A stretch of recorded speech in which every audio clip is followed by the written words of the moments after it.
Here before you is Jibril Abubakar, aka the golden voice of GSU. Today's edition is about the Jihad of Usman Dan Fodio of 19th century. The question that normally comes out concerning the Jihad of Usman Dan Fodio is that they usually ask questions concerning the factors that led to the outbreak of the Jihad of Usman Dan Fodio, or the impact that the impact of the Jihad of Usman Dan Fodio, that is the aftermath. For example, you will be asked, critically assess the major factors that led to the outbreak of the Jihad of Usman Dan Fodio in 19th century. In other words, they might say, critically discuss the aftermath of the Jihad of Usman Dan Fodio in 19th century, or critically discuss the revolutionary movement that took place in Nigeria in 19th century. A question of this nature, you are expected to answer everything that you know concerning the Jihad of Usman Dan Fodio, that is, including the factors that led to the Jihad, as well as the impact of the Jihad. And that is the nature of history, and that's how we approach it. So for instance, I'm going to begin by answering it. The three questions that I've asked so far, the answers is the same, just as I'm about to say it now. Introduction. You will first of all say it, before evaluating or examining the factors that led to the Jihad of Usman Dan Fodio, it is very necessary and important to begin by highlighting on the revolutionary trend that took place before the Jihad took place in Nigeria in 19th century. The Jihad of Usman Dan Fodio took place in Nigeria in 19th century. And when we say 19th century, we are talking of events that occurred from 1801, 1802, 1803 up to 1890. So the Jihad of Usman Dan Fodio is one of the revolutionary movements that took place in the history of Nigeria, which led to the spread, dissemination, and propagation of the religion of Islam across the Nigerian area. The leader of the Jihad, his name is Usman Dan Fodio, and he was born in the 15th of December 1758 at Marata in Gobir, present-day Sokoto State of Nigeria. He was born and raised up by Fulani parents. He engaged in rearing of cattle together with Islamic education, where he was said to have memorized the glorious Quran at the age of 12. Gradually over time, the Gobir area, that is the Hausa land generally, they live under a dictatorial form of feudal system of administration, which was known as Habe rulers. Habe rulers. That are people that ruled the Hausa community at the initial stage. So during those days, Usman Dan Fodio began to teach the Islamic knowledge, as well as offering counseling and advices to people. So gradually people began to come from far and wide to his place, where they seek for Islamic knowledge. Gradually, Usman Dan Fodio, under the philosophy of Islamic knowledge, he began to understand the tyrannical system of administration going on by the Habe rulers against the Muslims. But one funny aspect is that the Habe rulers themselves, they claim to be Muslims, but they are nominally Muslims. They are Muslims, but they engage in so many things that contradict the principles of Islam as a religion. We have the Fulani people that live in Hausa land, as well as the Hausa people themselves.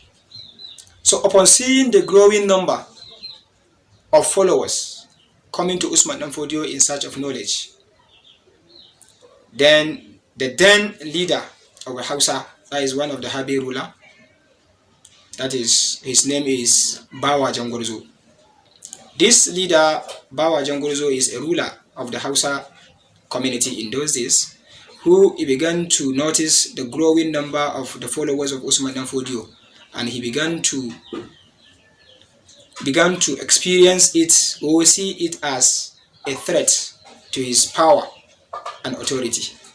So gradually over time, Usman Dan Fodio began to preach against those people, begin to bring out the evil treatment meted out to the subjects, to the people, by the Habib rulers in the name of Islam.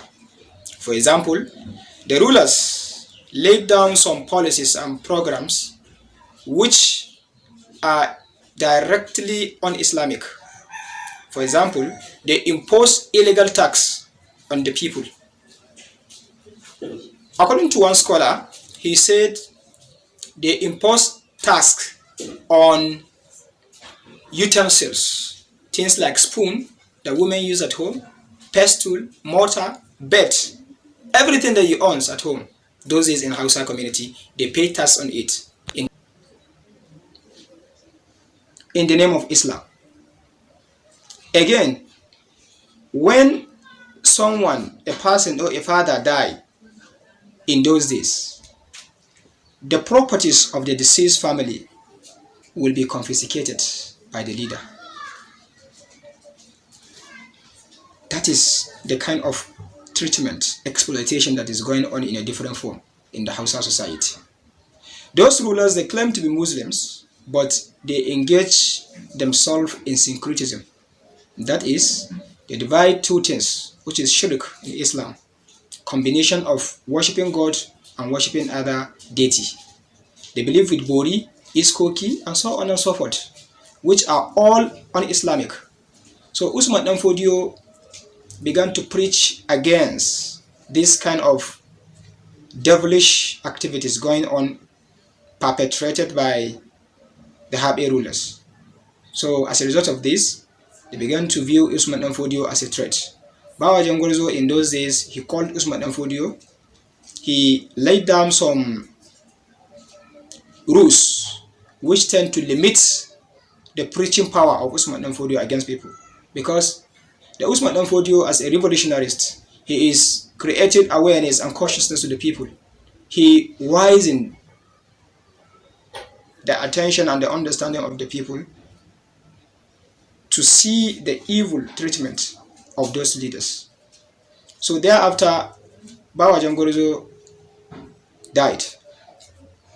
Then someone called Yunfa succeeded him. Having succeeded him, he began to pass some principles and laws which barricaded Usman Dan Fodio from preaching to people. One of the effects of his principles is that he stopped Usman Dan Fodio from preaching in the Gobir community as a whole. He prevented the people, the followers of Usman Dan Fodio, from wearing a distinctive attire of Islam, that is, wearing of turban, putting on veil by the females, Muslims. All those things were prohibited by the leader, that is the ruler, who succeeded Bawa Jangorzo. Eventually, he also died. Then another one succeeded him, that is Nafata. Nafata appears to be the third successor, which his operations is quite very much difficult and more worse than the previous ones, to the extent that he stopped Usman Dan Fodio and his people to leave the entire community of Gobir, and that is what led to the migration. It led to the migration of Usman Dan Fodio from Degel to Gudu, and this took place on the 24th of February 1804. That is, he just do it in consonant with the migration of Prophet Muhammad sallallahu alaihi wasallam. The migration of Prophet Muhammad sallallahu alaihi wasallam is from Mecca to Medina, and it is as a result of the intensive maltreatment meted out against the Prophet and his followers by the Quraysh leaders of Mecca in those days. So similarly to that of Usman Dan Fodio, having been maltreated along with his people, he migrated from Degel to Gudu in order to have freedom of expression, propagate the religion of Islam as was propagated by Prophet Muhammad in a similar way. So upon reaching Gudu, Nafata, that is the successor, the ruler of the Habi community, he just moved along with his people from Gobir. He followed them to Gudu, and that is when a war, that is the jihad, took place. The fight ensued in a place called Tapkin Kwatu. That is the name of the place where the fight occurred between Usman Dan Fodio and his followers, together with their negative counterpart, that is the Nafata, along with his people.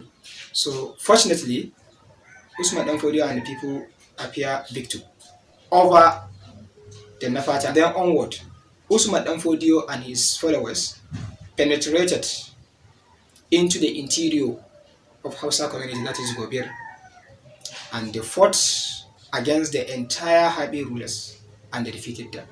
And that led to the establishment of the Sokoto Caliphate as the central Islamic authority where learning Islamic civilization took place. From then, the move to northeastern part of Nigeria, spreading the religion of Islam up to Bauchi. The successor, the lieutenant of Usman Dan Fodio there is Sarki Yakubu. Moved to Gombe. Succeeded, the lieutenant there is Buba Yero. Moved to Adamawa. The lieutenant there representing Usman Dan Fodio there is Adam Mamadibo. Up to Kwara, that is Ilorin, Yoruba land entirely. That is into, then it was called the Oyo Empire. So Islamic religion moved up to Oyo Empire, up to Kwara, and so many parts of the Yoruba land, as well as Niger State. The religion of Islam penetrated as a result of the success recorded by the Usman Dan Fodio along his people against the Habi rulers. So one thing important to note is that the jihad is not an Islamic war as was perceived by so many people. It was a negative interpretation. The real meaning of jihad, literally, jihad is striving and struggle. That is jihada. But technically, jihad is any form of revolutionary attempt in order to achieve something meaningful. In Islam, it's known as jihad. If, for instance, a student is struggling to reach harder in order to pass an examination, the process that he read harder and writing the examination is called a jihad also. Therefore, Jihad of Usman Dan Fodio is just a revolutionary movement which led to a dramatic change in the social, political, and the economic institutions of the entire Hausa land in particular, and to Nigeria as a whole. So the Jihad of Usman Dan Fodio, this is how it took place. So the first initial place or section is known as the first phase, while the defeat of the Habi rulers by Usman Dan Fodio is known as the second phase. So it comprises two phases. The first phase was the brief biography of Usman Dan Fodio, alongside with the struggle between him and Bawa Jangorzo and Yunfa.